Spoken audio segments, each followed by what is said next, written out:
I love it. Okay, so we're gonna go ahead and kick this off. Welcome everyone. This is the second class of the Hattie Meadows gardening series. For those of you that were able to join us for the soils class, welcome back. For those of you you'll be seeing in the future, nice to meet you. As many of you might have noticed, the January, February, and March classes of the Hattie Meadows series are fully booked right now. For the rest of them, we'll be in person, and so those spots filled up quite quickly. However, we will also be offering classes in April, May, and June, and we'll be announcing that schedule soon. So if you weren't able to get it for the first round of classes, we would love to see you for the second round of classes. It'll cover different material, but it's all very, very interesting. And we are trying to record or provide similar recordings for all of these classes so that even if you aren't able to make it to something or you're not able to get scheduled for it, you'll still be able to get that content. So no worries there.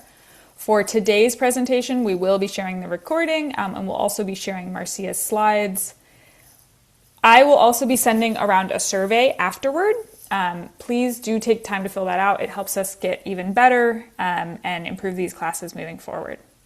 The Hattie Meadows Gardening Series is a collaboration between the Stanford L. Warren branch of the Public Library, Duke Gardens, and Durham County Cooperative Extension. We're so excited to be able to do this together. We're doing it with support from a grant from the Library Foundation. And it's just really awesome to be able to get everybody kind of from beginning gardening experts all the way up to some more advanced topics. And so we're hoping there's something for everyone in this series. And if you want to take just a couple classes, you can. And if you say, I need to do all of them, we should be able to do that too. So with that, we are going to be handing things over to our speaker, Marcia. Marcia is phenomenal. First off, let me just start with that. We are presenting her as a Master Gardener because she is. She's one of our dedicated Master Gardener volunteers that can help answer all your questions. But Marcia came to us even before she went through the Master Gardener training with an absolute wealth of experience, and she has taught us so much and taught me so much about all things horticulture. So Marcia brings over 30 years of experience in plant biotechnology, having managed highly controlled growing facilities for BASF, Bayer Crop Science, Duke University, and Cornell. I found out after Marcia joined that she had actually managed the Phytotron basic, which is one of the Duke controlled controlled growing spaces, just before I was there for grad school, and also the greenhouses, which is phenomenal. Her approach to seed starting blends that professional background with hands-on gardening, most recently through her obsession with growing a cut flower garden in her urban backyard. Now retired, Marcia became a Master Gardener with Durham County to stay connected to the plant community and to continue learning, experimenting, and sharing what works. So I couldn't be more excited to share Marcia, and I think this is going to be really cool because we get to see her in her element, in her growing shed, and get to really see how all of this goes. So with that, Marcia, I'm going to hand it over to you. Thank you, Ashley. Okay, I am going to bring up my slide deck.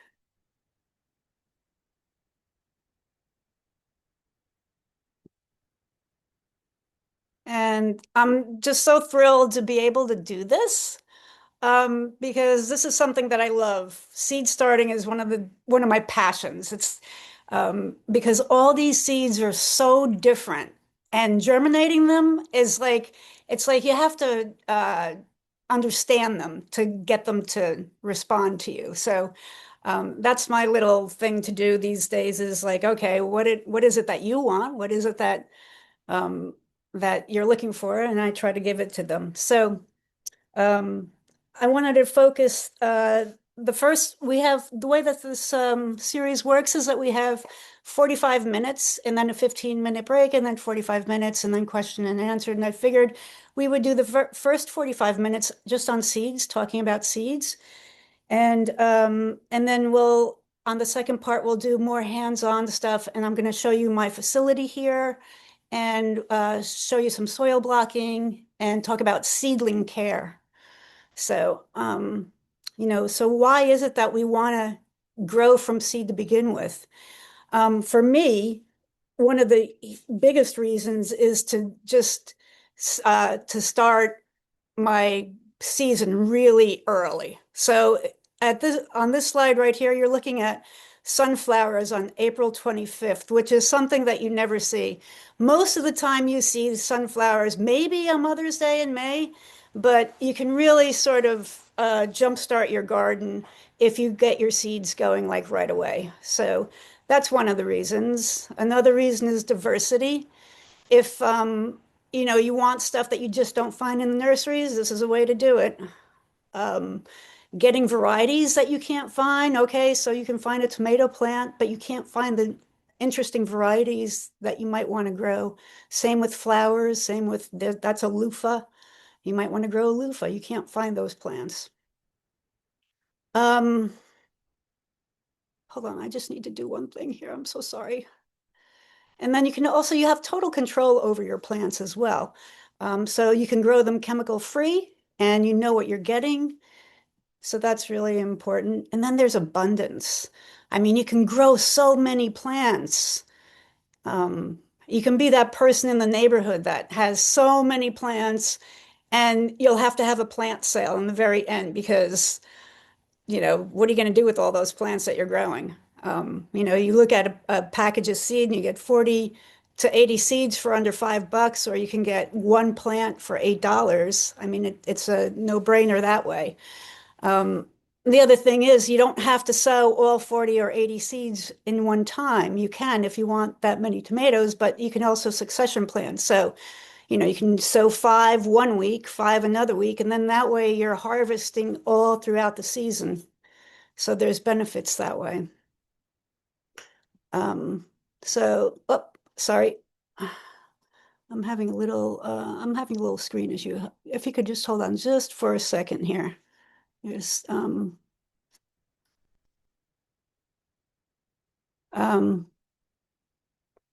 okay, and then there's also the learning, right? There's so much learning to do. There's always a new variety to check out, a new technique to try out. There's just a lot of things that to learn about seed starting, seeds, and how to do things with seeds and techniques. So, what is a seed really? Um, when you get a package of seeds, it's like in a state of dormancy. So you've got your package of seeds and they're just waiting for all the right environmental cues to wake up. But while they're in their packet, you have to treat them as living beings. You have to keep your seeds, if you're keeping your seeds like year to year, you have to remember that the viability goes down with time and with storage conditions. So some crops they degrade like pretty quickly, like like lettuce and snapdragons. They're known to degrade pretty fast. But things like tomatoes, for instance, they will go on for quite a long time. You have a few years on those guys. But if you store your seeds in a cool, dry place, they stay fresh for a lot longer. I put mine like in plastic bags with a desiccant, and that way you have them in low temperatures and low humidity. And I just wanted to say a little something about pelleted seeds. If you get them, they're usually on smaller seeds, and the thing that's on it. It's just like an inert coating of like clay or limestone, and there's like binders and maybe a coloring on there. Um, and that makes the seeds uniform in size and in shape, so they're easier to handle when you're sowing them. Um, so they don't last. Those are the seeds that you need to use within the year. So don't hold those seeds. Um, so what's a seed? I love this little diagram. Um, the seed is like a little tiny plant, and it's got a jacket on, and it's carrying its lunch with it. And so there's some seeds that are small, and they have little small lunch baskets, and there's some seeds that are large. They have large lunch baskets, and so the lunch part is like the endosperm. It's the seed itself. It's the coat. It's the inside of the coat, and then it becomes the cotyledons on there. Um, so think about the seed like that, like a little tiny plant.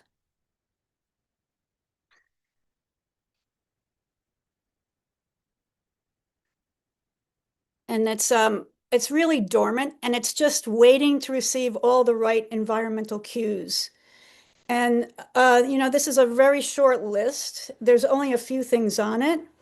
And so it needs moisture, it needs oxygen, temperature, and light. And the light is mostly a cue. It's not a form of energy, like it's not ready there. It's not for like photosynthesis, but it's there to tell it like where it is on the soil. Is it deep in the soil? Is it down cozy? Or is it on the surface? Where is it on the soil? So that's what the seed is looking for.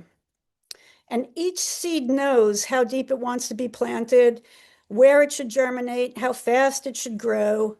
And our job to be successful is to give it all those things that it needs.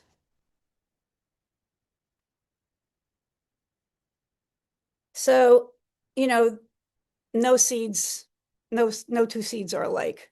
And so, seeds, if they're not responding to you, it's not like they're broken or they're stubborn or they're unreliable. They're just responding exactly to the way that that evolution programmed them to respond. So some will sprout real quickly, like a bed of kale.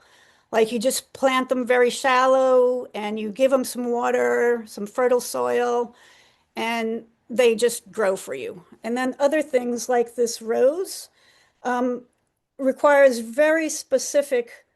um, very specific conditions for it to germinate. So it wants to be in a cold, moist place, and then it wants a warm, moist place, and then it wants another cold, moist place, and then it'll germinate for you.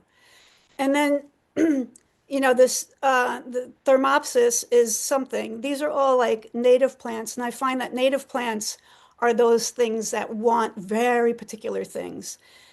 So the native plants, this one here in particular, requires you to weaken the seed coat in order for it to come out of dormancy. So you have to scarify it. So the second one you have to stratify, you have to put it into a cold situation. The second, and then the thermopsis, you have to scarify it. So some of them need cold and some of them need to be abraded. So where seeds might differ are some seeds might need light, other ones might need darkness, and soil temperature. So some like hot soil, like tomatoes and peppers, and then other ones want cool soils to germinate in. And then some want, like we had just seen, they want to have like a little bit of a winter and then follow that by a nice warm spring. And then some of them want moisture over time, and some of them want physical damage. So light isn't just information, light is information, not just energy. Seeds like lettuce, snapdragons, and the native wildflowers, they evolved to sprout near the soil surface. If they sense light, they know that that they aren't buried too deeply. And so that's good. That's where they want to be. They don't want to be down deep because they're very small seeds. So if you think about it, small seeds have very small lunch boxes, very small endosperm. They don't have the energy to make it through the soil. So they're on the surface and they just that's their preferred place to be, and they will sprout that way. But nasturtiums, on the other hand, if you're looking at the seed packet, you'll see that it says to plant it 1 to 2 inches deep. And that is because it's a large seed and um, and it wants to be in where it's moist and it has enough endosperm, a big old lunchbox, to get itself up through the soil and out to the surface. So tiny seed, when you see them, usually think about them being on the surface. Larger seed, usually dark, they'll go in. And then there's some seeds that are flexible. They just don't care. And, those, they can get covered lightly or not. Um, but the seed packets will usually tell you what to do, but you need to know where to look. And you need to see, sometimes they don't say it right out. These are pretty good. This one will say, do not cover with seed. That's the straw flower. So that one you're going to press right into the soil surface. And then the nasturtium will tell you, plant it 1 to 2 inches deep. So that's actually pretty good. So temperature also sets the clock. Like this kind of thing you've seen before. It's like a cool season versus a warm season, right? These are plants. So on the left, you've got the cool season plants. You've got snapdragons and bachelor buttons and digitalis, foxglove. And on the right, you have like warm season plants. You have Brugmansia there and some lilies, some coreopsis. But when they were seeds, like, everyone's pretty familiar on sowing warm season plants. They want warm soil. You put them in the soil, they sprout for you, yay. But these cool season plants, they're a little bit different. You're going to plant those guys like in the fall, like in October, November, when the soil is still a little warm, it's starting to cool down, and they're going to grow for you all through the winter. And then they're going to bloom for you beautifully in the early spring, and then die in when it gets really, really hot. So knowing the plant, you can sort of go backwards and know when your seed needs to go into the ground. And so on your seed packet, um, um, the cool season germinates things like peas and spinach. And then the warm season stuff is stuff like peppers and basil, eggplant. And then, soil temperature versus air temperature is very different too. So seeds really care about the soil temperature, not so much the air temperature. And soil temperature in the spring is usually about 10 degrees or so less than the air temperature. So that's something just to keep in mind when you're germinating out in the field. So it'll tell, most seed packets will tell you, like this Persian cress will say it's a cool season hardy annual, and it'll tell you when to go ahead and sow that seed. And a lot of these cool weather things, because we're like in an agricultural zone of 8A, so anything that is cooler than that, we can sow in the fall. So this one, this Persian cress it says here, it's winter hardy to zone 7. So you can go ahead and sow that anytime in the fall. It'll make it through the winter, and that's cool. So, and then the eggplant, people pretty much know about that. And I just highlighted some things that are important on there. And then, so we talked about a little bit about stratification. And we talked about the change part is the scarification. And I said change, I had trouble with that word because I didn't really know what to call it, because change could mean a lot of different things, but it's usually some sort of a physical damage to the coat. So stratification is just helping that seed, which we're saying is like a baby plant, to chill out and have some sort of a winter that goes with it. So that's what it wants. And in evolution, they've adapted in places where, there is a cold spell. And the seeds have just, learned to wait until things warm up. So their cues are, I need to get cold first, and then I need to warm up. So it just needs to get that cue, and then it'll work out for you.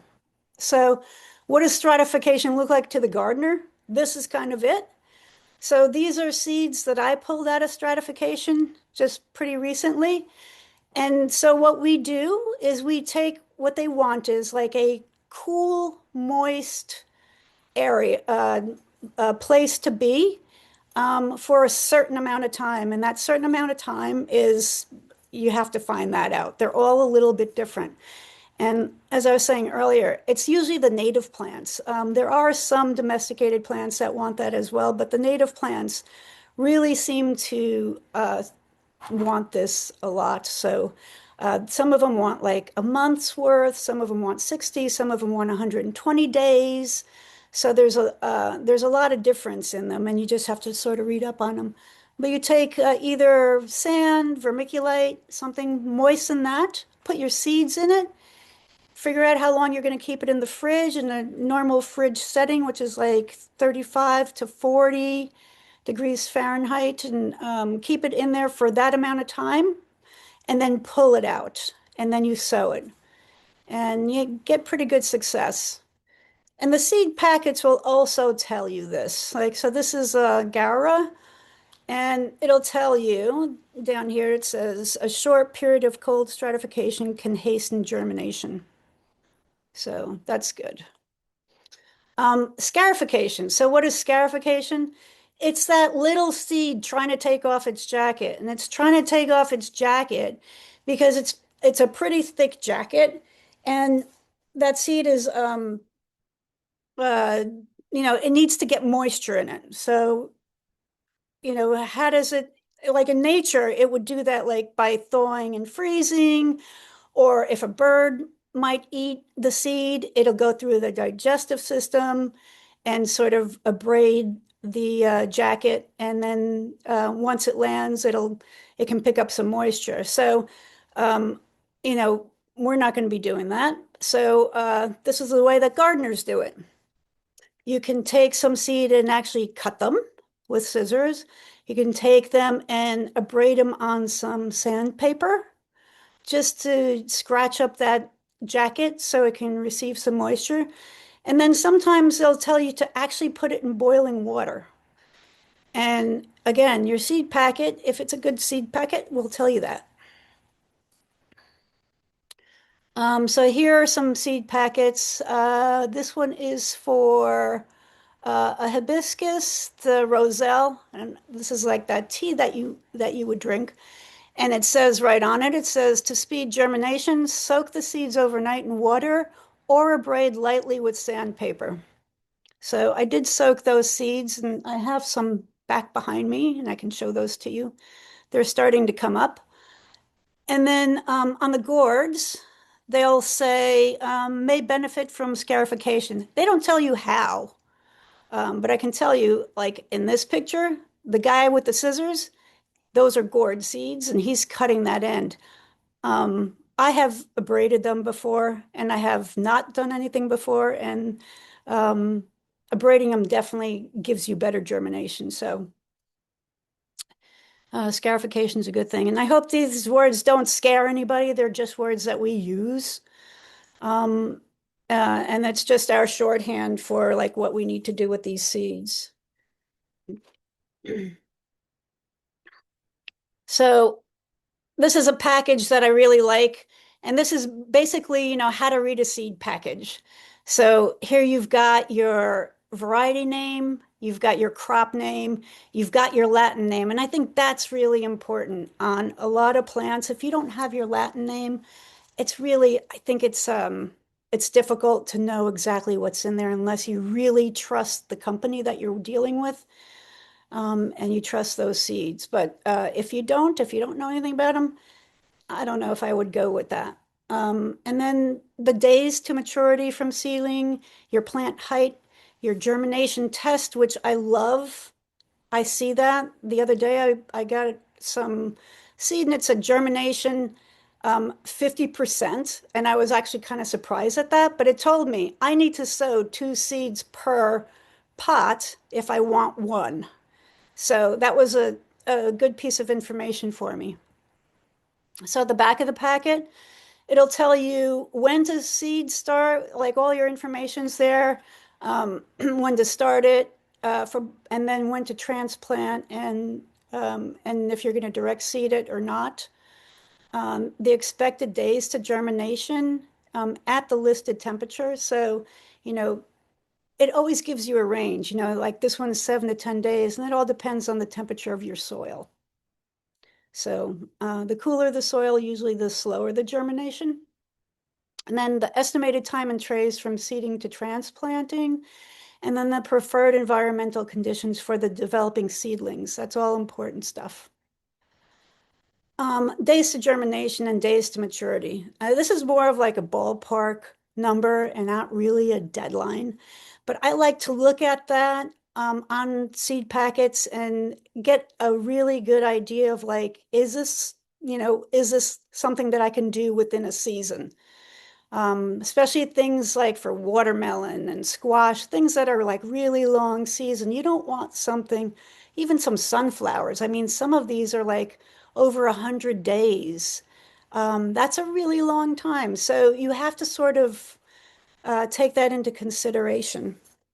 Um, but like if you start thinking about the days to maturity, it can be really confusing and sometimes even frustrating. Like if it's a transplant, like a tomato, the days to maturity is usually the day you start counting from when you transplant it. But if you're sowing something directly, like lettuce or something, you're actually counting from the day you sow. So that's the confusing and frustrating part of this particular date.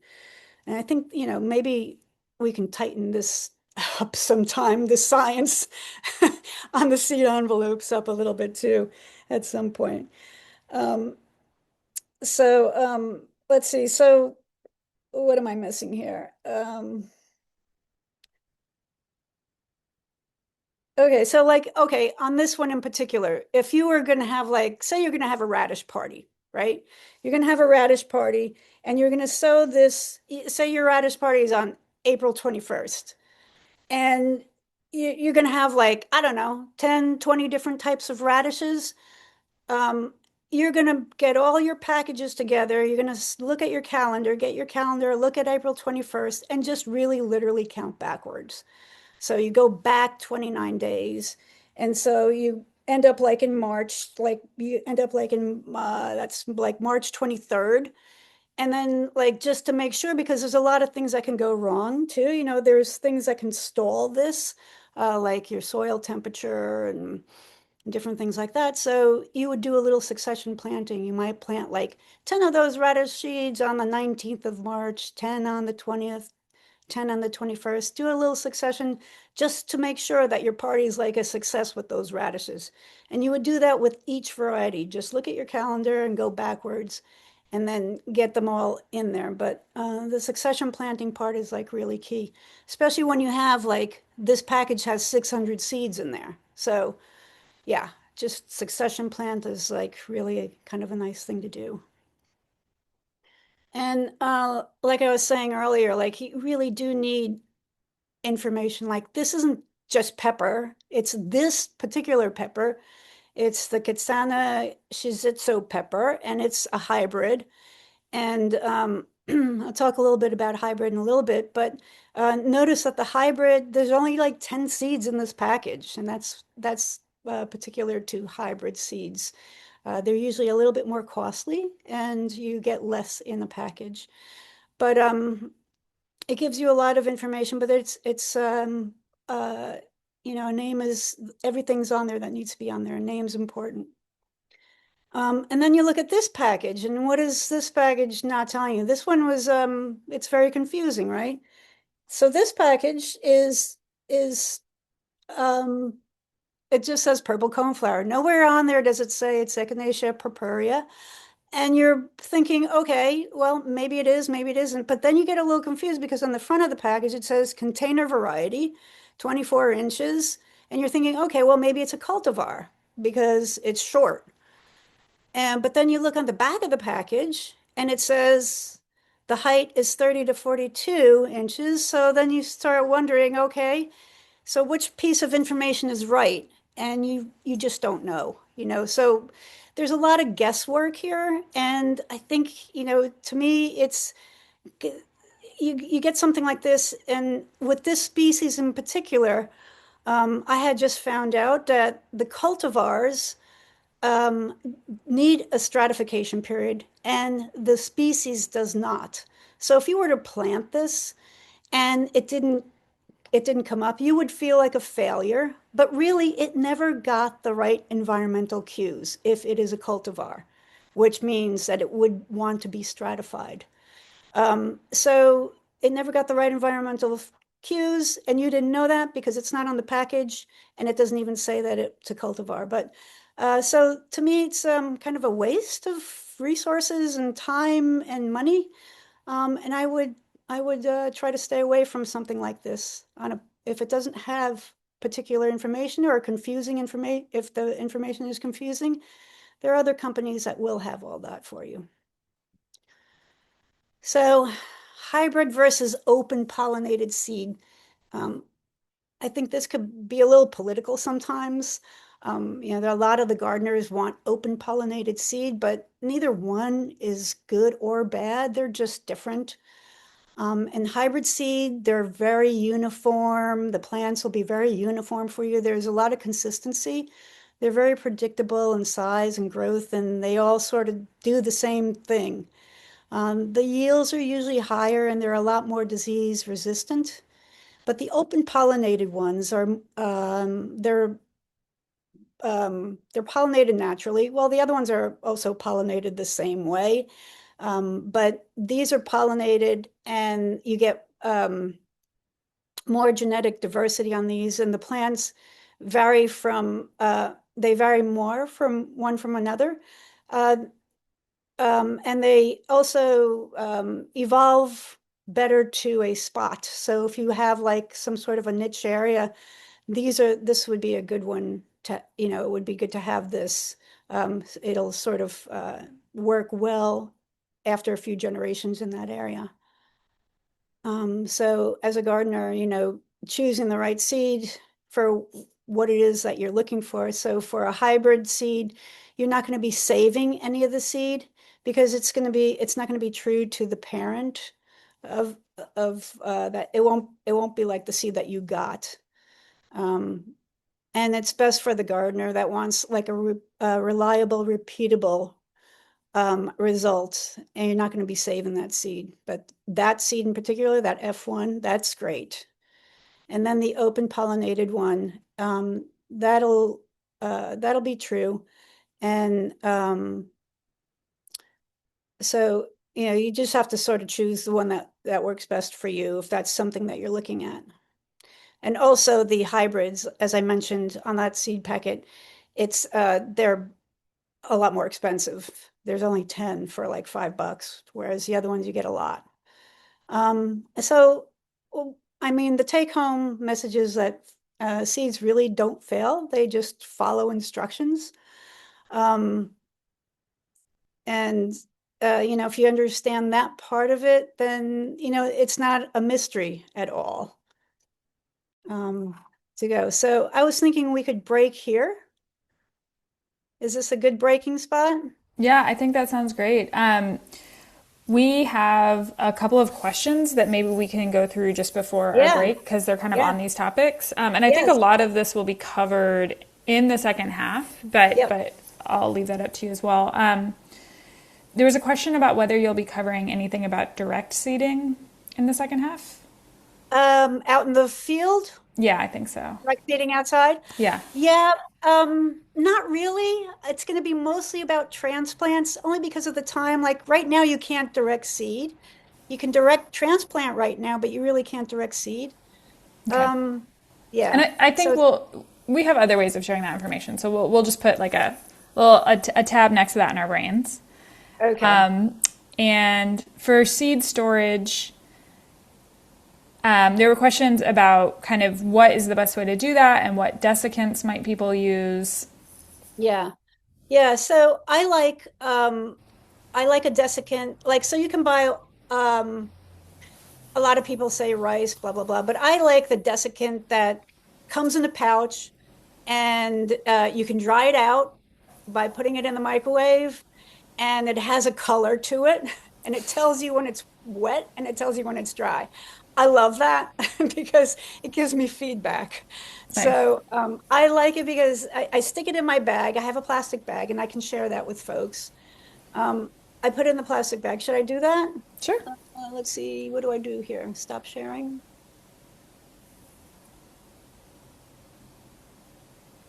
Can you see me? Yes. Yeah. Okay. I'm gonna grab my seat.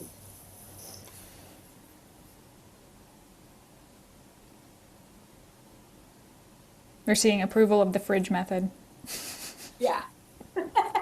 So I keep all my seeds in the fridge.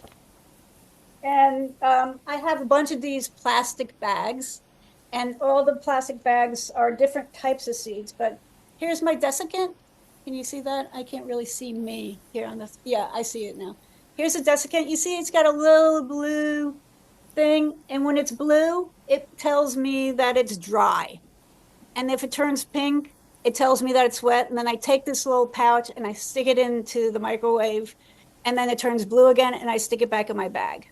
So, and then the best way to do this is to take your seed and you lay it out for, you get it from the store or wherever you're getting it from. Just lay it out for a while, put it in your bag, lay it there for a while, put your desiccant in, and then put it in the fridge. So everything's sort of like you're not taking all the moisture from your inside of your shed or wherever you are. That's where I am, and putting it in the fridge. Nice. Yeah. Awesome. And I've heard this before, is and you talked a little bit about how small seeds Yeah. like to be on top and big seeds like to be lower down. Does the size of the seed actually relate to the actual planting depth, or is that just something you'd find on the seed packet? Usually you find that on the seed packet, and I see that a lot of like seeds, they'll say like, uh, like I don't remember what the equation is, but it's like a quarter of the size of the seed, you go down or something like that. But I know is like when they're small, they're almost always on the surface. And for whatever reason, it seems like uh like cool season flowers, they're all surface sown. Yeah. And I think that's because moisture is not really an issue at that time when they're sown. I'm thinking about it. And then like the warm season things, it's starting to get warm, things are drying out. And so those seeds seem to me, and I'm sure there's exceptions to all these rules, but it seems to me like those are the guys that really want to be a little bit deeper where it's moist. That makes Yeah. total sense. We have a question in the chat about contamination in soil. I will answer that directly in the chat, just to provide some resources, because I think that'll be a little bit, I think that'll work well for that one. Questions about stratification. For stratification, that timing should be on a good seed packet, right? Or like, It should be. yeah. And then does it matter what sand you use for stratification? Like, does it matter the exact product or anything that you're using? So no, not for stratification, it doesn't. It needs to stay moist. Yeah. There are different types of sand. Like there's play sand, which is a little bit rounded. And then there's masonry sand, and then there's construction sand. Construction sand and horticultural sand are pretty much the same. They're very sharp little grains, and that's really the best. So think about construction sand or horticultural sand because that drains well for a lot of things.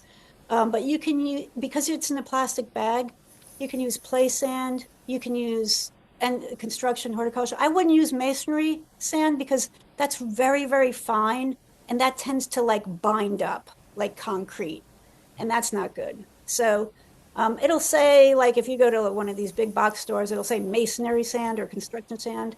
Um, or if you go to like a place where you're scooping it, if it's really fine, you don't want it. You want little grains. Yeah, and part of what I would let people know, kind of, and some of these questions are kind of dancing around this, where people are wanting really exact answers. And I think it can be really helpful for so much of this to think about what you're trying to accomplish and then kind of back yourself in. If you don't feel like you can find the exact right kind of sand, I've done stratification on wet paper towels. That can Yes, work. I do that too. You can Yes, do it on. I think that Duke Gardens might vermiculite. do it on vermiculite, right? But the concept is that you Right. want a substrate that is wet enough that it's moist, but that if you squeezed it, no water would come out, Exactly. right? It's not sopping, it's just moist. And so however you want to accomplish that, right? Like I do a wet paper towel and I put it in a plastic bag, great. If Yep. you want sand, great. But it's just that moisture without sitting in a lot of water that you're trying to accomplish. Exactly. Yeah. Yeah. And that's exactly right. And the only thing I'm going to say about vermiculite versus sand is that if you've got really fine seed, it tends to get lost in the vermiculite because of the Yeah. coloring. And the sand is very uniform in color, so it's easier to kind of find the seed. But that's the only difference. But Also, what it is it's asking for is a cool, moist place. So yeah, paper towels are fine. I have some here as a matter. Yeah, and that kind of gets to this question too that we're seeing later about the difference between, yeah, I do this for big seeds Yeah, especially, it's great. yeah, And the difference between dormancy and stratification, right, is that dormancy you're trying to keep everything cool and dry, and that's to stop things from germinating, correct? Whereas once you add that exactly. moisture, then you're running into like trying to get things going. That's right. Yeah, Yeah, it's one of yeah, the easiest ways to kind of ruin seed is leaving it cold, wet in the fridge yeah. because it thinks And it's supposed to be going and it never comes out. so, the seeds need to also imbibe. They need to like get a whole bunch of moisture in them to start going. Like they have that little, if you look on big seed, they have that little tiny hole on there, like on the side. Yeah. It's called a micropyle. And it like sucks water in. It's like so kind of cool that way. And it sucks that water in and it just like kind of blows up. And that's what it wants. It wants that moisture. Yeah, because that's actually how So, it kind of breaks through that seed coating, right. right? Yeah, And that's how so it all starts. awesome. Yeah. So some of the other questions I think we can answer directly in the chat. One other thing I want to add, just because I think this is for me really helpful when I'm thinking about so many of these things, is that seeds that we have been growing for a very long time, like we've been cultivating for a very long time. So our veggies, some of our ornamental plants, those things are more likely to not need stratification, scarification, anything else like that, right? Like you throw basil seeds at soil, they germinate. And it's because if they ever needed that, we bred it out of them, right? We Right. just made it That's so right. that they could go ham, right? Like they could do whatever they wanted. That's Whereas right. it's native That's plants right. and those things that were kind of newer to growing for ornamental purposes, they still That's have all right. those requirements. But check back in 1,000 years, they might Yeah, not have that anymore, right? So, that's yeah, right. awesome. Well, let's That's take a exactly little right. 10-minute break if that sounds good to everyone. We'll come Okay. back at Sounds good. 10:55. Yep. Awesome. Sounds great. Good. That was great, Marcia. Yeah. Okay. Thank you. All right, everyone, get your coffee, go to the bathroom. Don't worry, we won't answer any questions in the chat. And if we didn't answer your question directly, I will answer it in the comments. Yeah, Yeah, you can also give my information out if people want to get in touch. It's okay. awesome. I will do that. Hey, Marcia, this is Jules. Hi, Jules. How are You on your you? own today because Today's we are nice. on Zoom. You can bug Ashley. Yeah. That means you have really a big thing going on back there. Look at you. You know what? This is all plant sale stuff. I know, but I'm telling you, when did you start? In January or Oh December? no, no, no, no. October. Oh, Yeah. okay. Yeah. September, October. No, this has been going on. One Okay. one day you'll see it, Jules, in No, one person. day I'll bring you to my house and get me going. That's what I'll do. Well, if you start growing plants for the plant sale, you too can do this. Oh, you funny. You are very Yeah. funny. What do you Ashley mean? doesn't trust me that much to know that by the end I'll get something to contribute. You see, Ashley, I'm throwing you down the drain.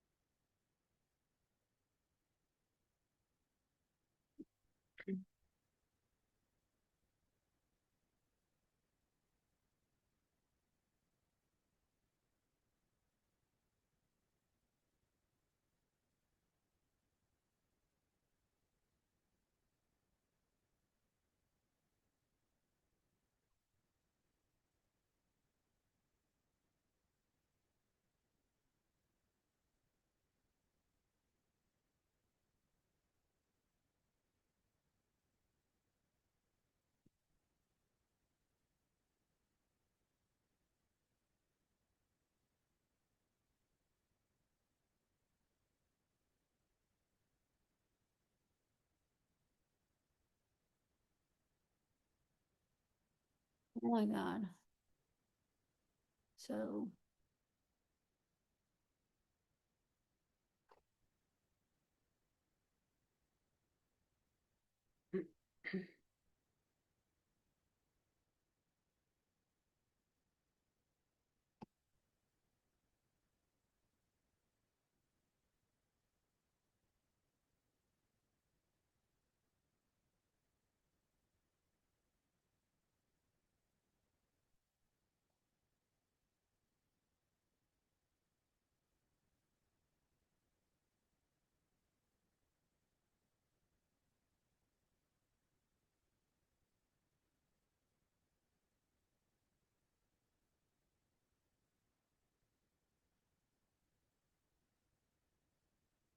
Let me stop sharing. How do I stop it? Stop sharing.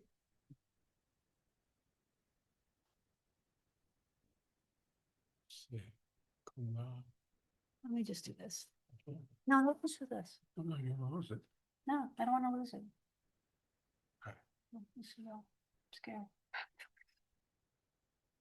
I'm saying the word is Yeah. slow down now. Let's go.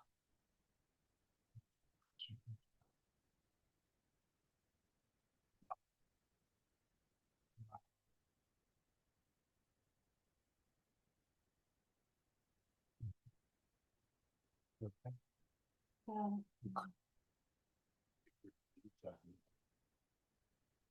yeah, but I try to connect it and it goes directly to it. Couple, two, three.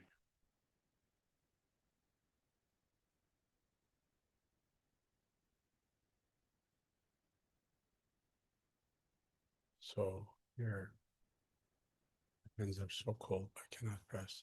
So, So if this Able Vision is not selected, oh, okay. it's not gonna use it. Okay. So right now it's on FaceTime HD camera, which is fine.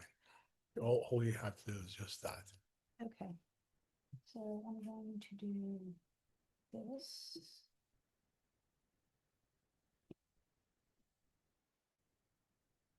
So right now you're not sharing, by the way. Good. So they don't see me? They see you. Oh. You're not sharing Oh, yeah. desktop. So that, if you don't, they, Oh.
Yeah, I understand.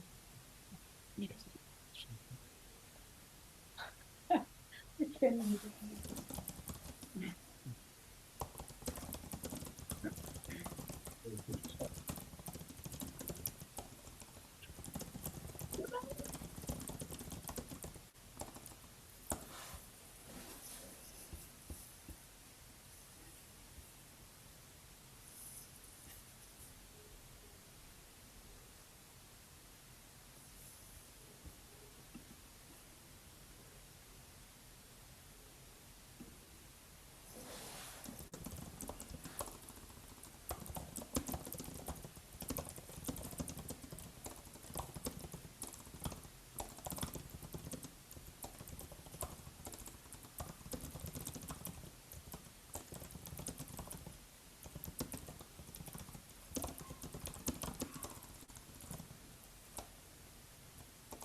You ready?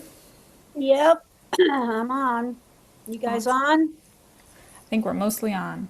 And so I've put answers to a lot of the questions in the chat that were a little bit more specific. I also shared a link to an article Marcia recently wrote for the Master Gardener blog, of which she's a co-editor, all about starting plants indoors. And so that'll be a series, and so it's worth keeping an eye out for that. And I'll also share a link to that in our follow-up email. Yeah, and if you guys are not subscribed to the blog, you need to be, because there's so much good information that comes out of that blog. Absolutely. The other thing I need to put a shout out to is our plant sale that happens on April 11th and our plant festival that happens on March 28th, 9th. Actually, 8th, 28th, sorry. 29th is my birthday. I knew something happened on the 29th. 27th is mine. That's fine. Ah, there we go. So on March 28th is a plant festival, and that's like very cool because you learn all kinds of interesting things about plants, and there's a lot of workshops, and there's a lot of outside folks that are friends of the master gardeners that come in and talk about things related to plants, if not plants. So that's always very cool. And then the plant sale on April 11th, you see all these plants that are back here? A lot of them are plant sale plants. So that's, there they are. They're babies now, but by April 11th, they'll be beautiful, beautiful plants waiting to go home with you. So, okay, so let me go ahead and share this, my screen.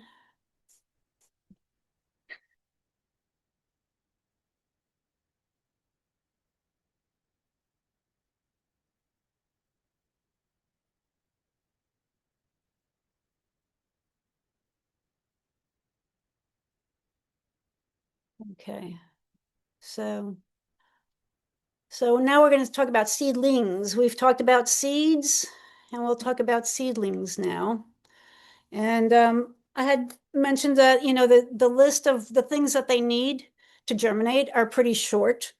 But what we need to do as gardeners is to give those things to these little seeds in the right proportions, the way that they want it, not the way that you want to give it to them. So that's the important thing. And the other thing that we need to give these little guys, besides the moisture and oxygen, and when I say oxygen, it's like a lot of people like to love their plants so much that they give them so much water that their roots can't breathe. Well, you know, the roots also need oxygen. So let them dry out. Let that soil dry out a little bit, and let some oxygen get to those roots. A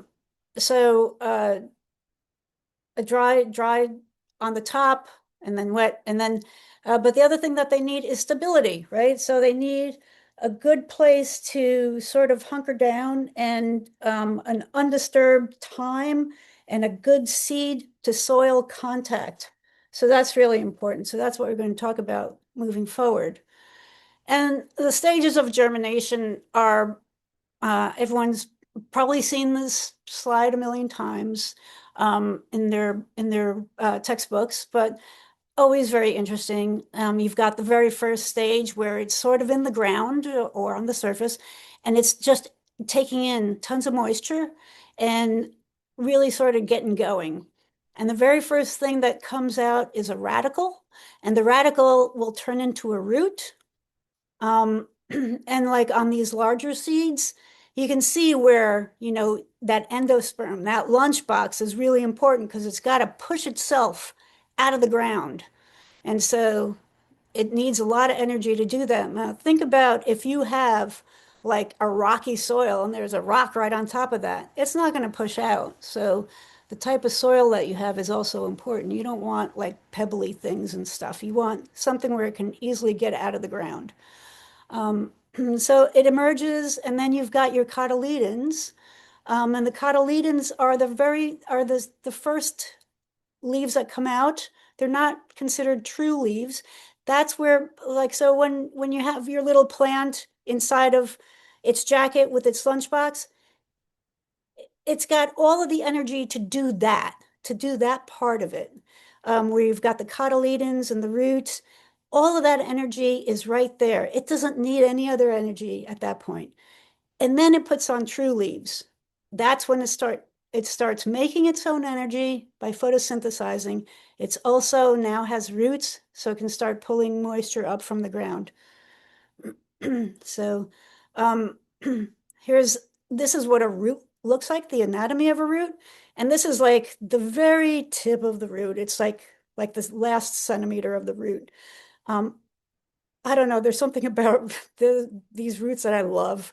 And then there's like a little root cap. So it's got an apical meristem, just like, a shoot will have an apical meristem at the top. There's an apical meristem in the root. It goes down. And if you break that off, you're in trouble. Your plant's going to die, like your little tiny seedling. You don't want to break that. And that's why I'm telling you about this today, because you don't want to break this part of the plant, the seedling. So the apical meristem is right down there at the tip. You've got a root cap that is very unique to the roots.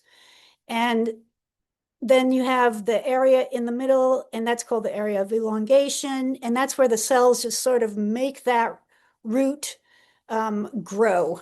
So you've got the root cap and the apical meristem like pushing down into the soil, and it's sloughing off all these cells as it's like pushing its way through the soil. The area of elongation is like making cells larger and larger and longer. And then you have the area of maturation, which is where all the root hairs are and the vascular cylinder. But the root hairs give it they're so important because it gives it a lot of surface area where it can take up tons of nutrients and tons of water. So I have a love for these little things because this is what they look like.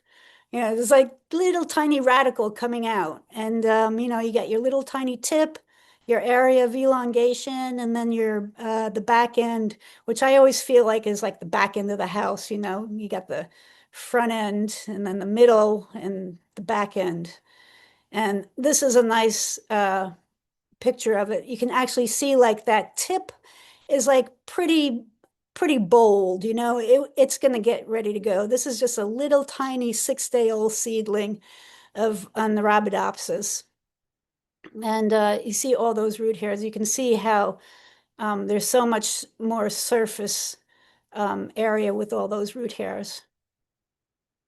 And this is my own picture of my Asclepius that I just pulled those over a little while ago, and I showed them to you. So here they are. You can see where those little root hairs are on there. They're already starting to form. So I'll take them off of this paper towel and then just with tweezers put them into the ground. And I have to be very careful. If I break that, that's the end of that. So, okay, so just setting the stage here. So talk a little bit about the soils that we use for seedlings. So seeds need air, moisture, and stability. And so what you don't want to use is like garden soil. You don't want to go out in your garden and just dig some soil up. First of all, there's like a lot of pathogens in that soil, and there's a lot of weed seeds. And then it's also very heavy. There's a lot of different things in there. You want a nice, light, fluffy soil for seed germinating. So you can get that, and it's not really soil, the stuff that you're buying at the store. They're all soilless mixes. So they're all like different components of things. Like there's vermiculite, perlite in them. And most of them are peat-based. You can also get cocoa fiber. Excuse me, but most of them are peat-based. And they're usually, the seedling mixes are usually low, or they have no nutrients in them. You can also use regular potting soil that you buy at the stores.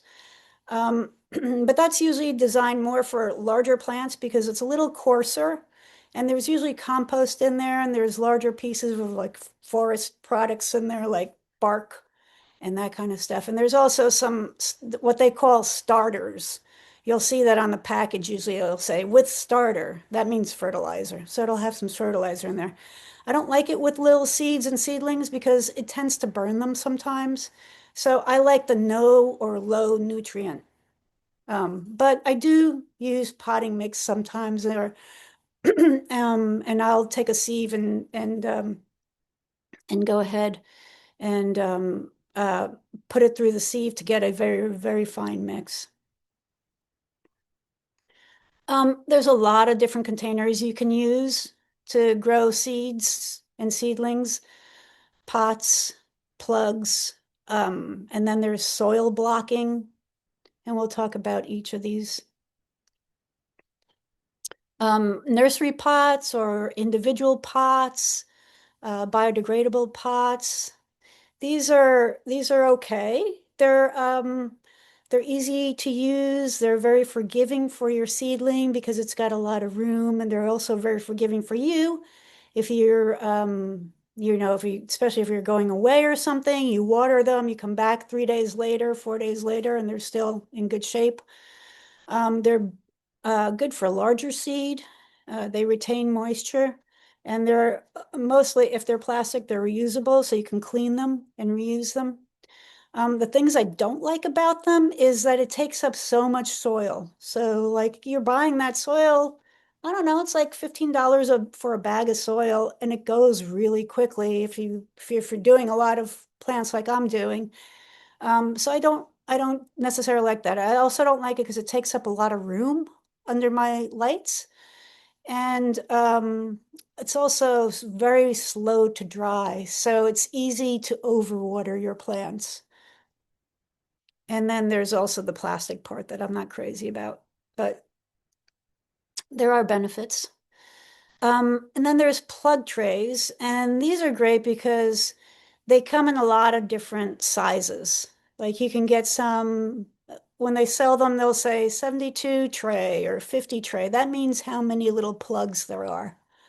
So if you need one for 50 plants or 72, they have 120. So they're very, they're efficient, and you can grow a lot of plants in a little bit of space. And the plastic is usually heavier. And so, I mean, that's a pro and a con, right? It's good because you can actually clean them and reuse them, but you're using plastic, so that's not great. It's easier to manage watering with these guys, and you usually get uniform growth with them as well. All the pots that I'm talking about are pots that have drain holes in them. Don't use pots that don't have drain holes. So I think that's like one of the most important things, because you don't want your little tiny seed or seedling swimming in water. This is my favorite, soil blocking. And the reason I like this so much is because, number one, there is no plastic at all. So like that picture that you're looking at there is 20 tomato plants right there. and you just break them off and you put them directly into your garden. You never go into plastic at all. They're excellent because it also is all the roots are air pruned, which means like the roots will hit the sides and the air makes it go back into the soil and it doesn't go around and around and around in a pot. So when you go to put it into the ground, it just like takes off. There's never any like downtime for these guys. And I'm always surprised at that because you're actually breaking them off of each other and they never seem to wilt or anything. They just go.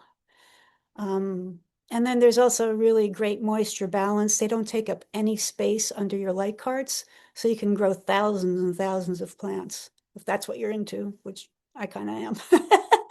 So, but even if you're not into thousands and thousands of plants, say you have just like one of these like little arrow gardens or something, you can grow 20 plants under that one little arrow garden with this instead of one basil plant.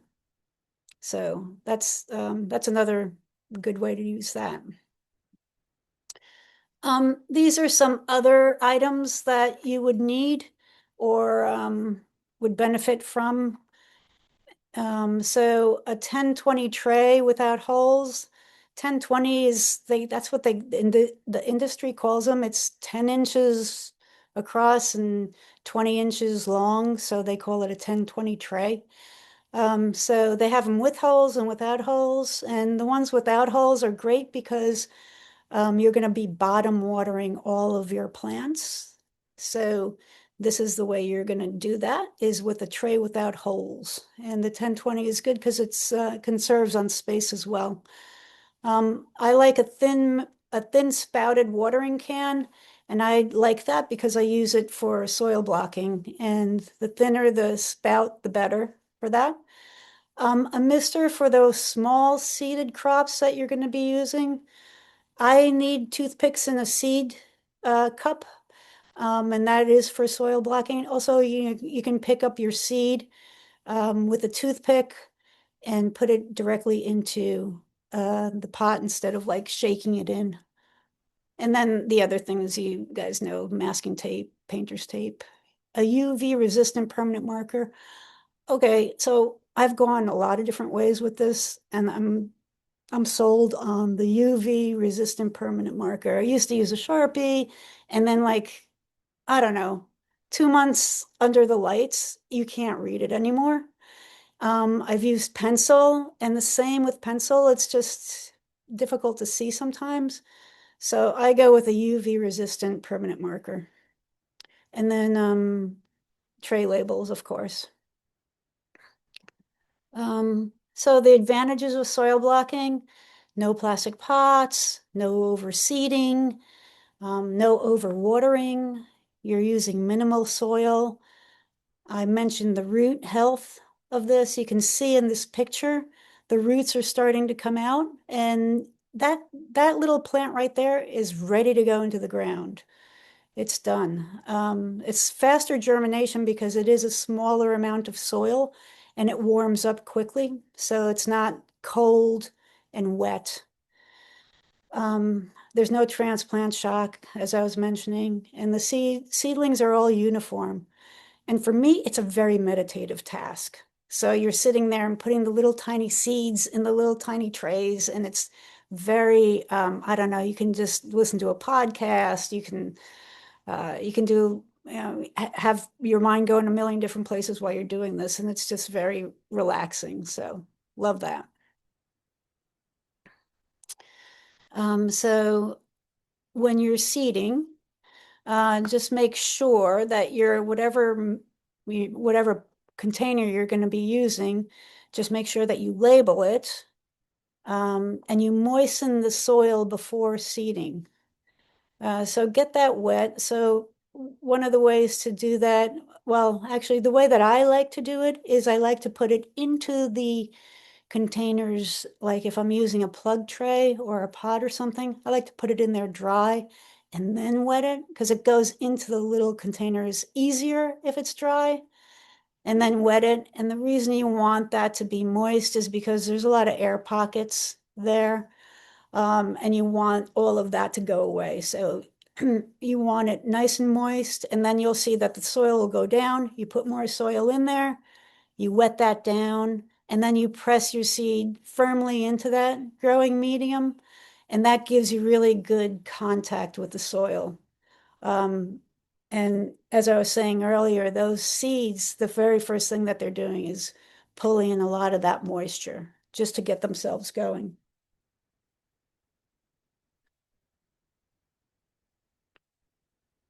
So now caring for your seedlings.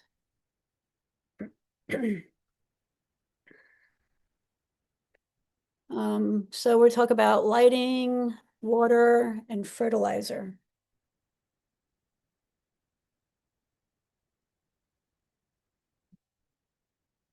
So I like to use a slate cart.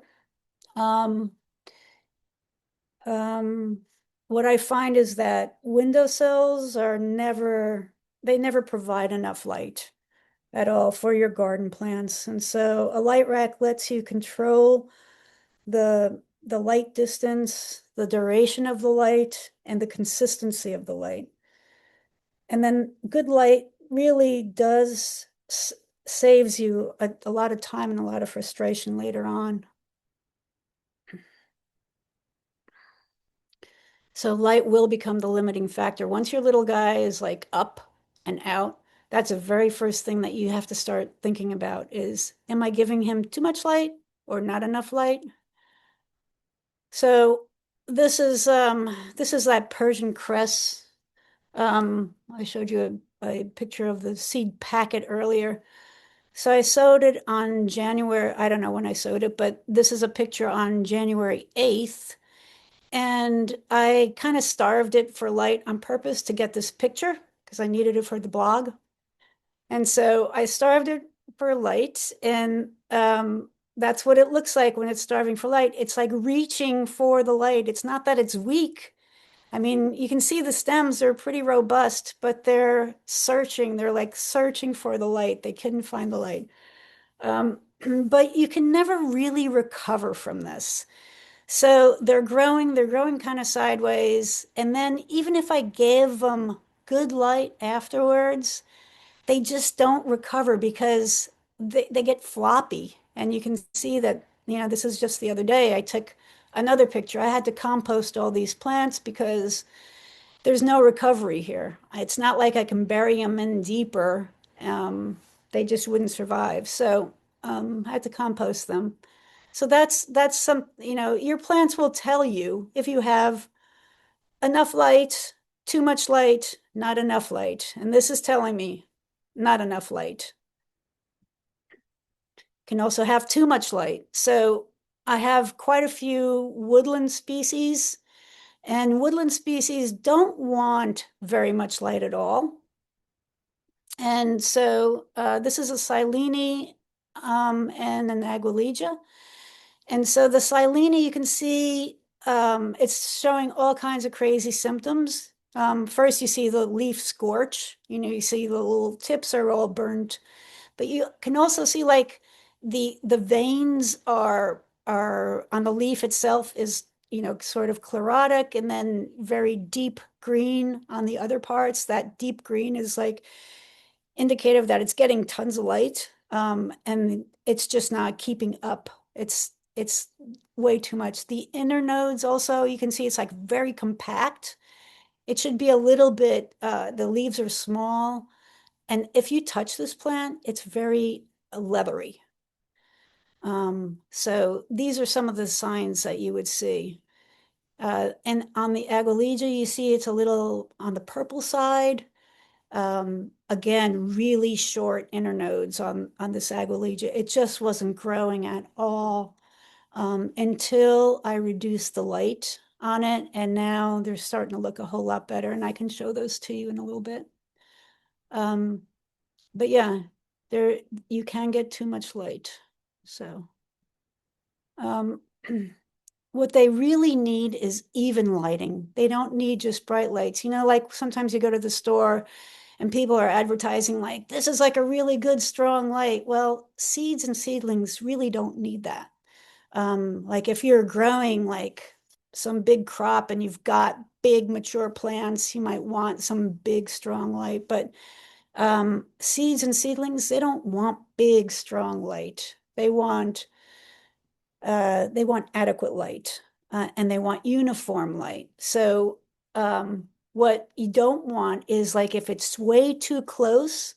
So like on a light shelf, if your shelves are really close together and your light is like right on top of your plant, you're not getting the uniformity across the shelf. And so the edges of that shelf, whether it be just one plant or like multiple plants, the ones on the edges are all going to be stunted or starved for light. And the ones in the middle are going to be okay, or too much light. It's just not going to be uniform. And then you can, so if you were to move it away, so say you move it really far up, well, that's really great for uniformity. But now it's like you have a shelf that's like 3 feet higher, and you're losing the real estate on your shelf, on your entire like cart system. So you can't really put a whole lot of shelves that way. You want something in the middle. So you want uniformity across the shelf, but you don't want it too intense, and you don't want it, you don't want it where it's too dim either. So let's talk a little bit about watering. So I was saying earlier that you're going to be bottom watering.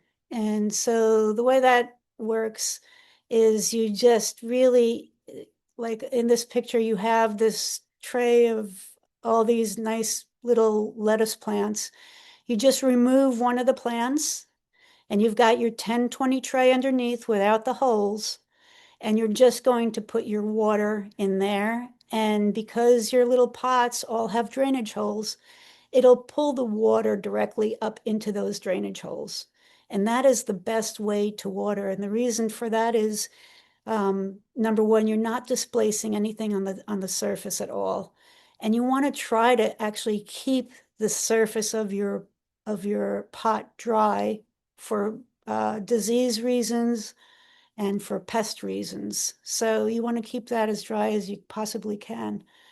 And then, a lot of people are like, well, I don't really know how much I need to water. One of the best ways to know that is to just like pick up your plant, see how heavy it is, because water weighs a lot. So if it's really, really light, your plant is dry and it needs water. And then if it's really heavy, it's overwatered. So pick up your plant, just feel how dry it is, and you can feel the lightness of that. And then you just refill the tray if it's really light, but don't ever let it sit in the water. You need to make sure that it's not sitting in there. Just pour the water in, let it suck up. If it sucks up really fast, pour a little bit more in till you see that it's starting to slow down. But don't let it just sit in there in the water. Fertilizing. So here's a little picture of, this is actually, actually I was going to say it was a durian. You know what? I don't remember what this is. Anyway, it's not a durian fruit. But you can see the two cotyledons are the two oval-shaped leaves, and then you have the two true leaves. So it's got the two true leaves. The two cotyledons still look great. So they're actually photosynthesizing.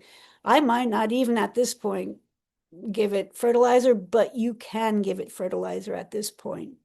I always look at the cotyledons to tell me if the cotyledons are like looking really, really poor. That's when I really definitely will fertilize. But when they have true leaves, you're good to go for fertilizing. Don't do it beforehand. More is not better. So you start fertilizing after you get your true leaves, and you can use a synthetic fertilizer. You can use a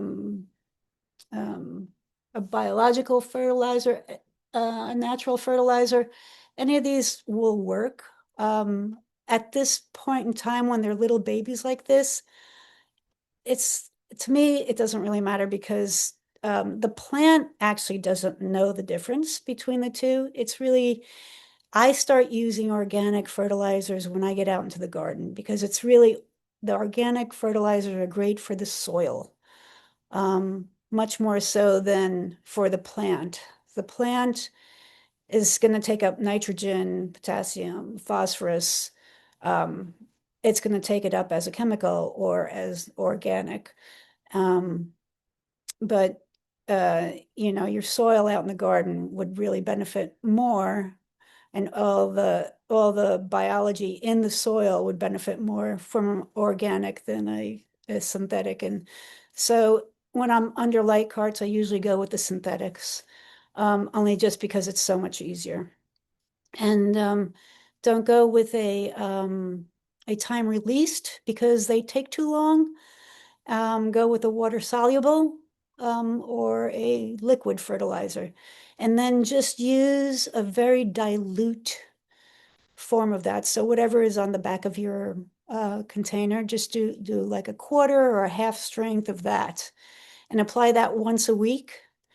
And you apply that the same way you apply clear water, like from the bottom, just as if you're going to water it from the bottom of your in your 10-20 flat.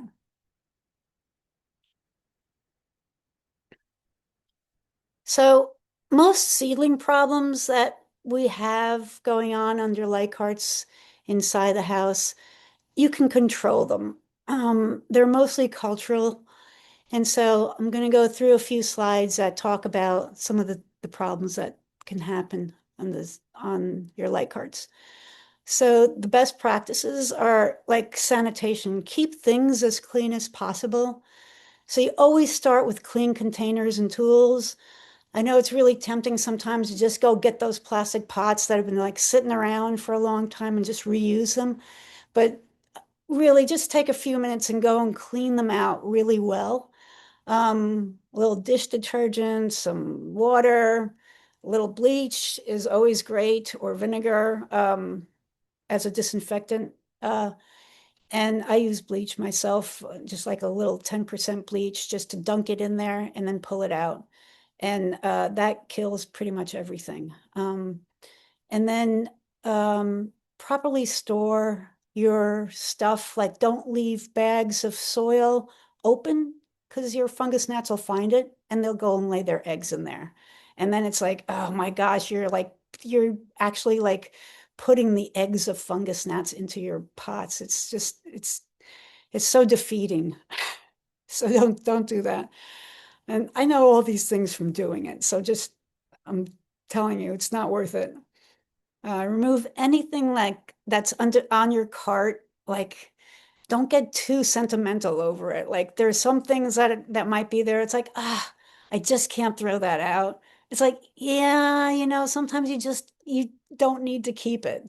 It's like, what are you doing with that? If you can't like answer some like real basic questions, like, what are you going to do with that plant? Are you going to give it away? Are you going to like, what's it? No, it just lives there. Well, yeah, well, that's not the role of the seeding cart, in my opinion, anyways.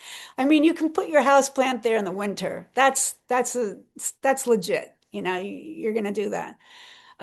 But you've got to make sure that it's got some sort of a purpose. I've got things there now, have no purpose. And as soon as this talk is over, I'm dumping it. I was keeping it thinking, well, maybe I'll talk about this. I'll keep it a little bit longer, but I'm dumping a lot of that stuff.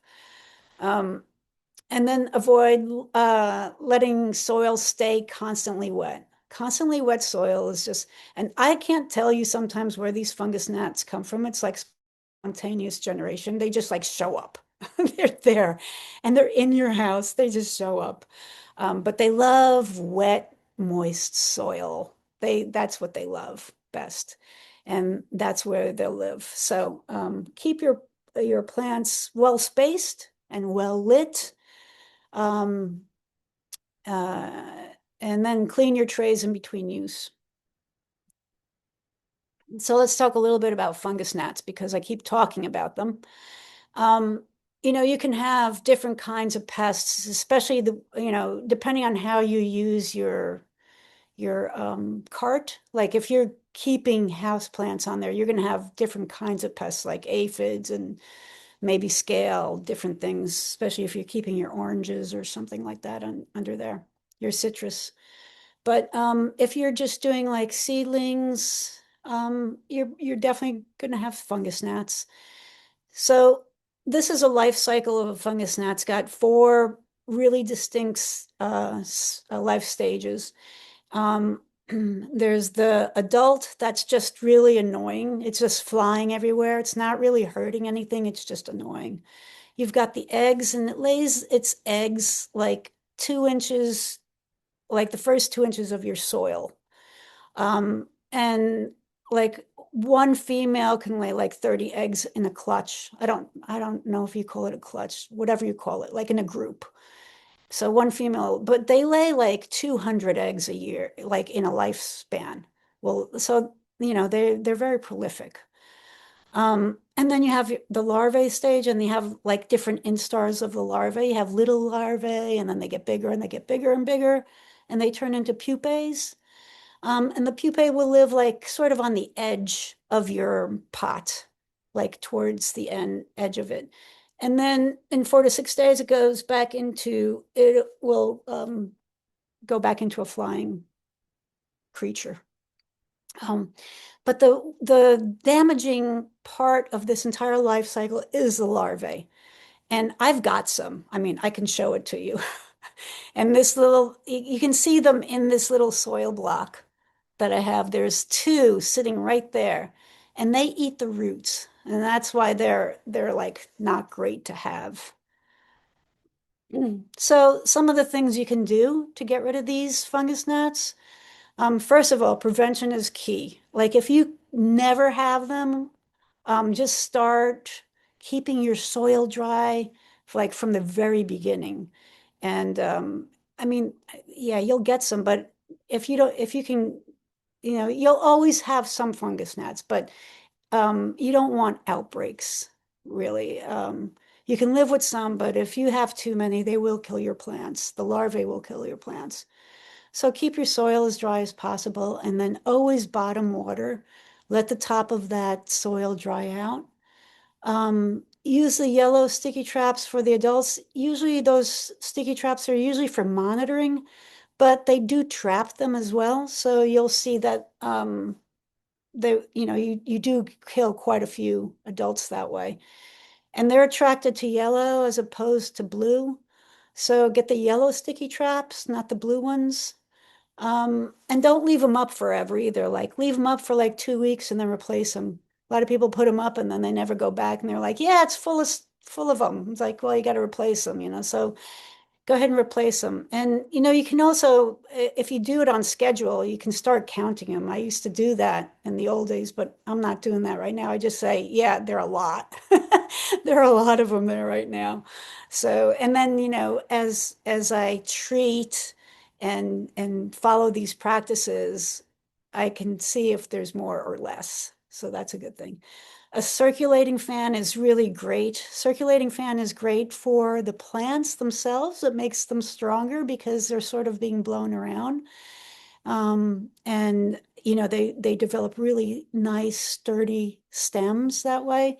But it's also good because the moving air, and it also dries out the top of the plant, the pots, but the moving air also makes it difficult for those flying creatures to fly.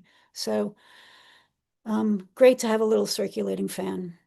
And then if you've got a really bad infestation, I had to do this not long ago, just remove the top layer of soil on plants. Remove that, and you can replace that with sharp sand. We were just talking about sand before, so not the round sand, like the round sand being play sand. Get instead the horticultural or the construction sand, because that is sharp sand and that will drain as opposed to holding moisture, which the round play sand will hold moisture. So you don't want that. Diatomaceous earth is also good for that. So there is the larvae. That's what they look like. They got those little pinhead black heads like that. And so this is one of the things that you can use as a biological control. And these are little tiny, this is Bacillus thuringiensis. And it is like, it's when you buy these little mosquito bits, it's like little pieces of corn cob, and the BT is put onto the little pieces of corn cob. And the way that you use this is that you make a tea out of it. So, and the directions are all on the bag for fungus gnats. It says there, quick kill for mosquitoes, but also for fungus gnat larvae. And the larvae have to actually ingest this. It's not like if they're bathing in it, it's going to kill it. They have to actually ingest it for it to kill the larvae. So you make a tea, you let it sit there. It's like 4 tablespoons per gallon for like 30 minutes. And then you do just like you do the clear water. You bottom water. You let the plants take it up from your 10-20 tray and keep the top of the soil dry and that. And then you can also use beneficial nematodes. I just purchased a whole bunch, and I will start using those as well. And kind of the cool thing is that you can use these beneficial nematodes the same time you use the BT bits. I was a little concerned that maybe one's going to cancel out the other, but it's not true. I did a little research, and you can use both at the same time, and they attack differently. And the mosquito bits are really good for the little larvae, especially, and then the nematodes, they continue putting pressure onto nematodes because they actually multiply, and so they continue putting pressure in that system, and they also attack the larger nematodes, which the BT bits don't seem to touch. So I'm using both right now. So strong seedlings really come from consistent light, balanced moisture, and a lot of patience. And so that's really the core of my presentation, but I can go in a few different ways here. So now I can talk more about light, or I could go a little further in about hardening off, which seems more like the logical place to go. So we did have, if anyone has any strong feelings, please vote lights or hardening off in the chat, with hardening off being how you get your plants outside. Right. And I will also share, and I've kind of been throwing them up as they become relevant, but Marcia has written a whole host of really excellent articles for our blog, and I will share all of that information in our follow-up email. So if we don't pick the one that you wanted, know that a lot of this information is on the blog as written by Marcia in really wonderful articles with great pictures, easy to digest. And Marcia is also working on, and we'll have, I think, ready fairly soon, if not almost, I mean, I would say it's ready because it's awesome. Yeah. We have a growing guide that Marcia has put together for our master gardeners for the plant sale, but she was gracious enough to put that together with an eye toward having a document that was widely shareable. So even if you're not growing for our master gardener plant sale, you can benefit from her years of experience. All right, I think we're getting more hardening off than lights, but for our light people, don't worry. We will have information to share on that. Yeah. Okay, let's go this way then. So now you've grown all these beautiful, you've got your seed, they've all responded to all the cues that you gave them, and you've got these amazing seedlings, and now they're like nice little plants, and you're getting ready to put them into your garden. But you need to do something special before they go into the garden, and that is you need to harden them off. And basically what that means is you've got to put them into some place that's protected for a little bit of time because, you've been inside with these little plants and they've had everything like catered to them. They've had the right moisture, the right light, everything is good. And now all of a sudden they're going outside and now they have a lot of sun, they have a lot of wind, they have heavy rain, and they're not used to that. So you don't want to like all of a sudden kill your plants. So you have to figure out a way to slowly introduce them out to the outside. So it's something that doesn't happen like abruptly. It happens like with a little bit of time. So you just, you start slowly.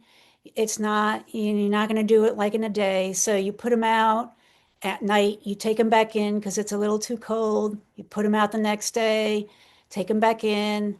You put them out. You might leave them out if it's a nice warm night and you start going from there. And then depending on what kind of a crop you have, oh, this is just a picture of February 21st, 2025, with a bunch of plants in a little tent. And I was these are native plants. Native plants are a little different than all the domestic plants. Again, they loved all this, but this is really hardening them off. But what I wanted to say is hardening off, you've got hardening off of cool season plants, and then you have hardening off of warm season plants. So say you have cool season plants out in your yard, you're getting ready to put out, right? And it's cold outside, and you're thinking, oh, they'll never make it, it's too cold. No, they love that. They love that cold temperature. They thrive in that cold temperature. So this is my little farm of cut flowers. And this is just the other day when we had that icy snow mix. I took this picture and I kind of did a little peek under the covers and they're all frosted under there, but they're happy. They're so happy under there. So when you're hardening off a cool season plant, it's not so much the temperature, it's the wind. It's the wind and the heavy rains that you really have to be careful for. So when you're hardening off your cool season plants, those are the things. It's not so much temperature, it's the wind and the rain. But what most people are familiar with are the warm season plants, hardening off the warm season plants.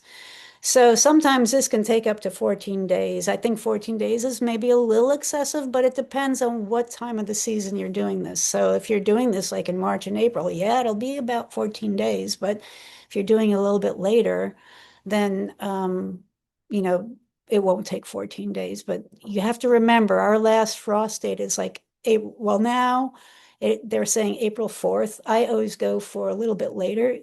We used to be April 15th. And now they're saying April 4th. So I go April 11th. So somewhere in there. I figure that's a safe. So I'm always saying April 11th. But yeah, so you have to be careful of like what time of the year you're talking about. So it could be up to a 14-day progress. And it'll depend on the time of the year, the weather, and what that crop is. So, and then transplanting. So there might be some more questions about hardening off there. So We did have one question, and we have a couple of questions from the other sections, but we can do those Yeah. at the end. Yep. And so when you take them back in from hardening off, do you put them back under lights or where do you put them? No, I usually don't. I usually just put them on the floor in the room.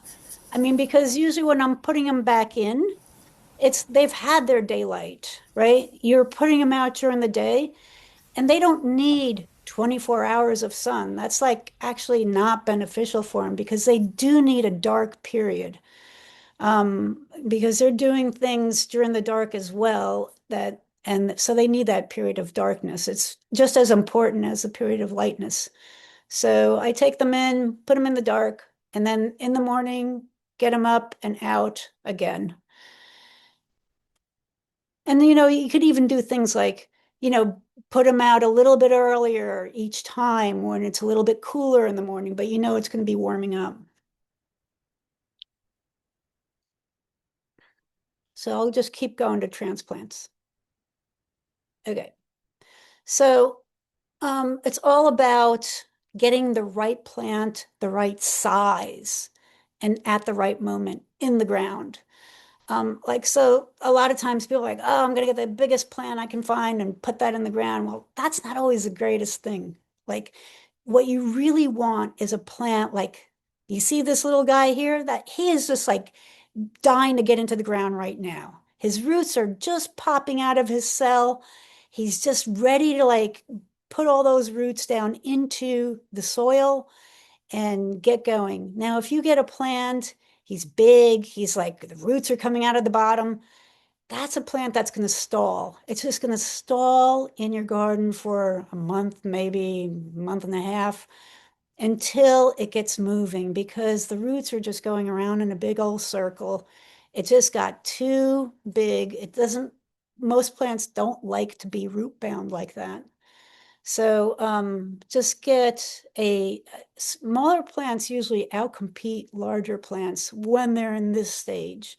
Like if you put this plant in the ground at this stage with those roots ready to go, and you have a bigger guy with roots that are going around and around and around, this one will outcompete the other one by far. So small plants are sometimes better than large plants. I think large plants are really great when you're feeling like, I'm not going to be around all summer and I just need to get something in the ground. And I don't care if it's here now or like if in 2 years. So like that's kind of like how I look at those guys. So yeah, so this is just another side of like how cool season crops don't mind cold feet, but they don't like it when it's hot outside. So that's when you would get them out. Like right now, I have a ton of like lettuce back here and Swiss chard and all kinds of greens. I'm going to put them in the ground. I have you saw the picture of the row crops, the row covers. I can go under there and put them right in. I also have some tented areas. I'll put them right in the ground. As long as the ground's not frozen, I can put them in. So it's okay. Um, I can harden them off with the row covers. That's the protection for these cool seasons. So I will be doing that.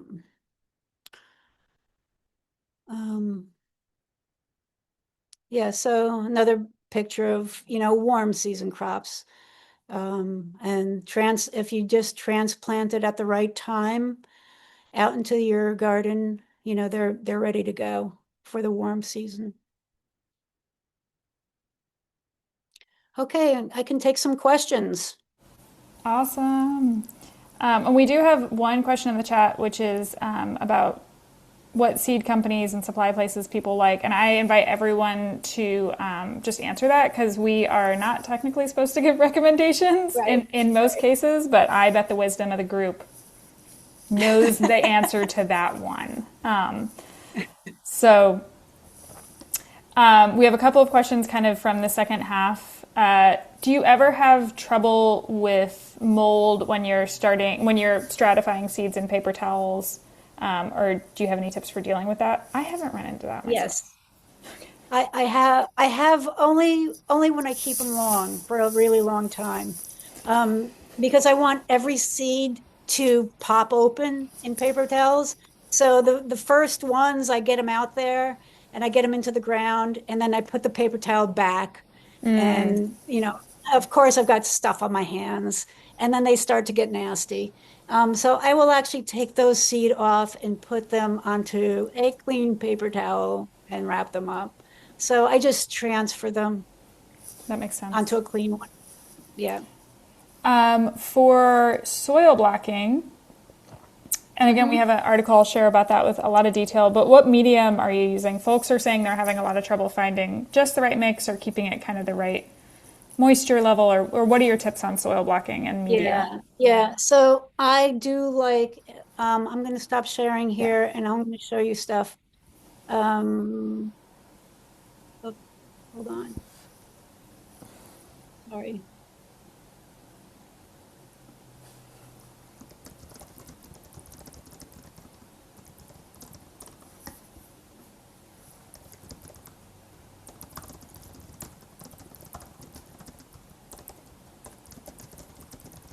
Okay. So for, I just use a seedling mix. This is the one I have going now, but there's different types. And the reason I like it is because it is just a seedling mix as opposed to potting mix is very, very fine. I don't know if you can see that. Yeah, yeah. It's very airy and very fine. As opposed to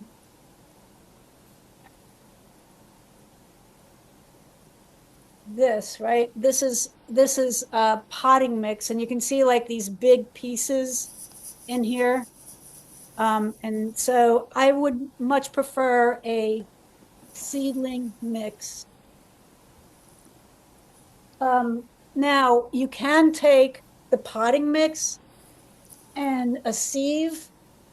Honey, I'm gonna see if I could get my husband in here to get this all set up for me so I can go ahead and show you, give you a little demo. And I will say that's the seedling mix I used this year as well. And Yeah. I found that if you use it, maybe you add a tiny bit of water if it's not making your blocks perfect, but it works really well. Hey, Mehmet.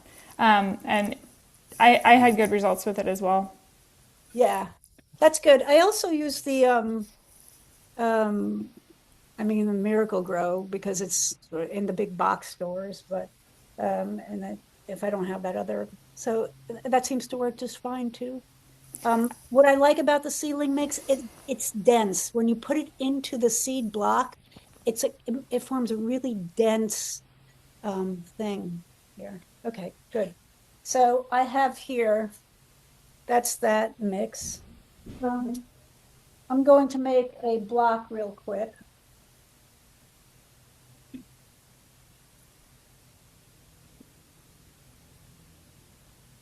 So that's the seedling mix. Marcia, and maybe Mehmet can help with this. We have Yeah. a setting on your Zoom where it's blurring out the background.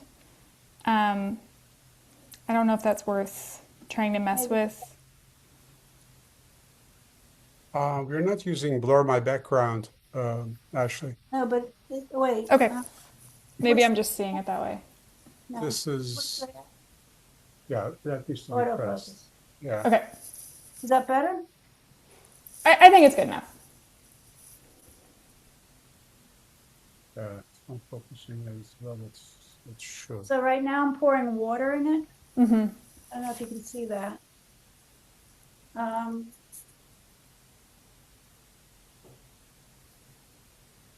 And right now it's a little hydrophobic because it's been in this dry shed. So I have to kind of work it a little bit. And I don't know if you can see that it's pretty squishy.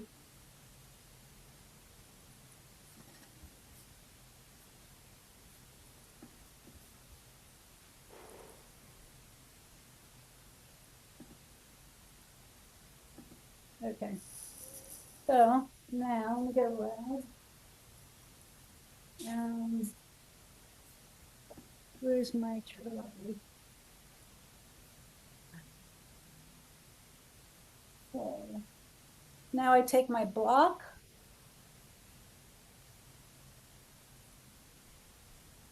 So this is the block. Yeah, it's really out of focus, isn't it? How do you, let's see, maybe it's too close. Is that better? That's better. Yeah, it's focusing well on your hand, so I think as long as it's finding the thing to focus on, it. Yeah. So this is the block. This is the tool, and you see I can press this, and it's kind of like a ravioli maker. Like it pushes soil out on the bottom. And so what I'm doing, and I don't know if you can really see it, is here, let me move it which way? That one.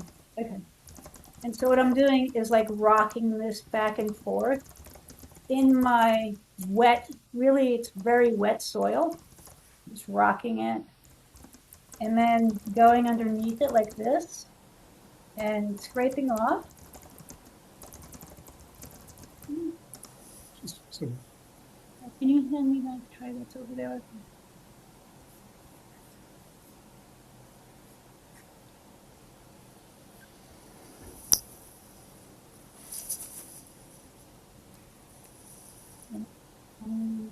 the soil out of the way. And then I usually put my thumb in these little things just to make sure there's no air pockets. It's feeling pretty tight. You want it uniform. Scrape that off. I like a nice clean block. Now I just take these standard little styrofoam trays, and I already have it labeled because I know I have to feed some of these status later today. You take it and you press it down with your hand, and then you release it. And so, I don't know if you can see, see. No? Okay. Put your hand right next to it, Marcia.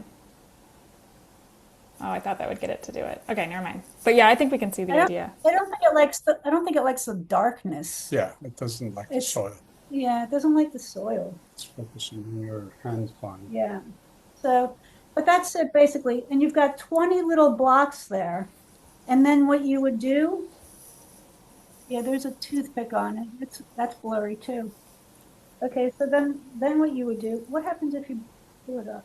So then what you would do is you take your seed. How about on my phone?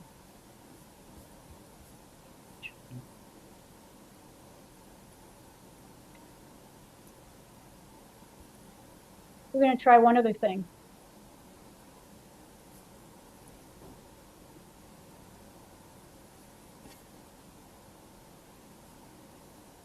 Yep. Okay. Now we got it on my phone. Okay. Honey, can you do it? So my sweet husband's going to do this. So, oh, you can see these guys are dry on the edge. You don't want it like that. So that's a bad example, but the rest are good. And now you would take your seed and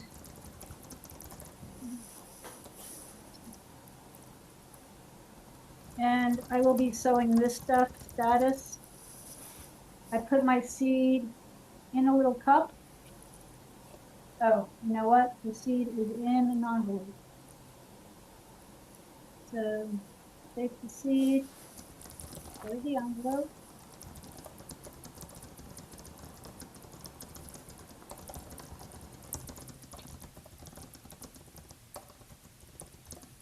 Okay, little baby seed.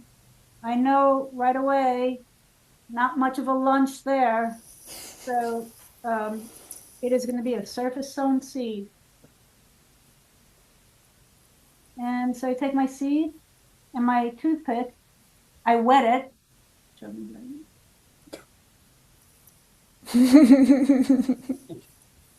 and then with that wet toothpick, I actually grab a seed, and I've got like maybe 3 or 4 seed here. And I will put it right on the surface of that soil block. And that's it. And I go to the next one, and then the next one, because I have quite a few on there. And that's it. And then I will show you what they look like. Yeah. So this is status. This is what the crop that I just sowed. I don't know if you can see that.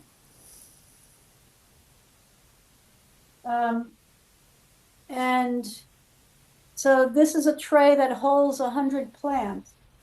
So the beauty about these soil blocks is like in every one of these little things, like I know I have 20 blocks, so there's 100 here. I know I've got 100 plants. So it's like saving a lot on me. I know exactly where I can put 100 plants. The other thing I'd like to show you real quick is how to water, because people have a hard time watering these soil blocks. And I think you said that, you know, somebody was saying they dry out. So let's see, take one that actually, take this guy. This is thyme. Thymus vulgaris, a German winter thyme. And I take the water and I never put it on the block. I put it on the tray itself. And then I sort of form a racetrack around it.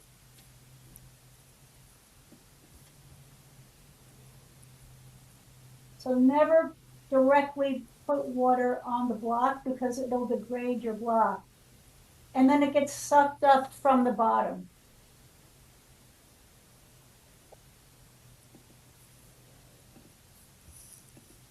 And that's it. And then, Marcia, we have a couple of questions about watering, and I don't know that they're specifically about the soil block process, but just maybe watering more in general for your seedlings.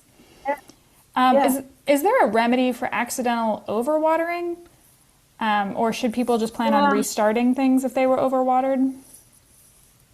Well, I mean, if they germinate, then you're going to hold on to them, but you really want them to dry out. So a good way to get them to dry out is take them out of that 10-20 tray because it's going to be holding moisture and let them dry out somehow. You're going to put them, hot air dries things out. Moving air dries things out. Get them out of anything that's going to buffer that wetness and dry it out. But And if it has, go ahead. No, you go ahead. You go ahead. I was going to say, if it hasn't germinated yet, and it should have, you might have drowned it. And if you have plants that have come up and you're starting to see symptoms of overwatering and you think there might be overwatering, is there anything that can be done? You probably have dampening off, which is like a real big general category of like fungal diseases. And that just means that it just got too wet and there's like, I mean, it's gone. You got to kind of start over. Yeah. It happens a lot if you've got a dome on. So if you're doming, like a lot of these surface sown seeds, they dry out too quickly. And so people will dome them. And I do the same thing sometimes when I know the air is really dry. I will dome them.